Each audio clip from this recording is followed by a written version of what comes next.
67% of hiring managers with IT titles say that they're looking to expand their teams. And then 90% of those people are also saying that they are struggling to find talent. What is going on? The M&Ms, the blue ones. Who's gonna say that? Mega, please. Okay, anytime you bring someone on, it's about ROI. Yes! So the IT talent gap is continuing to get worse and worse because we talk to CTOs and CIOs all the time that talk about how now with AI and data science, every company is really becoming an IT company. And I've said this before, if you're not thinking about these things, these are the companies that aren't gonna exist in the future. So every company doesn't just need to think about these things, they have to think about these things. And it gets even worse if we start to get into some of the niche, really high demand technologies like data science, AI that I mentioned earlier. If you look into some of these tools like Salesforce, some of the cloud tools, there's just so much disparity between the supply and demand. Even more now, the fact of the matter is that it's harder to actually find talent. Why? Because and if you were struggling before, now with a higher unemployment rate, there's more people on the market. You would think. Sorry. What?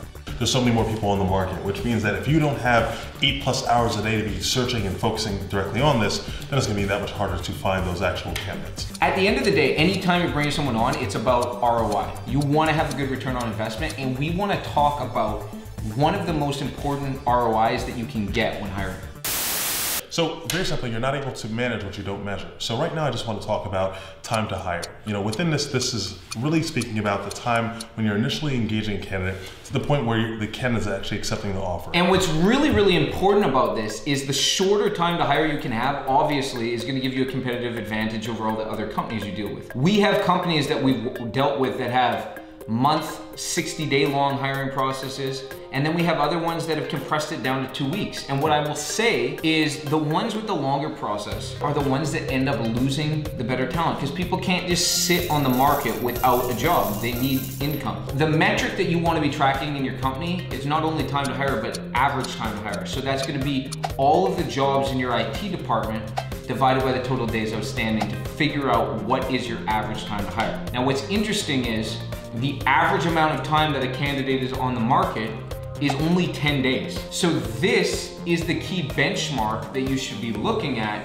How can I get my average time to hire down to 10 days? Because that is going to maximize your chance of getting the best candidates in the market. So with that being said, I think it's important to point out the fact that every candidate that's brought on board is, a real ROI, and every candidate that's on board is going to lighten the load of the rest of the team, which allows them to focus on the end goal. So there's more people we have on the team, the right people we have in place, and they're able to hit their deadlines sooner, which will ultimately result in the company saving money because the project is ending ahead of time. I think what we need to do is we need to look at people really for the return on investment they are. That's the only reason that you're hiring people in the first place. And if you think about it, if you buy a stock, we've all been in this situation where we're watching a stock going up and then we get FOMO, we buy in and then it ends up losing us money. That's kind of what is happening if you have such a long hiring process because you need this person in to be able to bring that return on investment for you and you're just dragging that out. They could be bringing you 50% ROI on your money that you're spending on that person and you're just waiting longer and longer and longer and longer to spend that money and you're losing it and that ROI diminishes. So don't do that.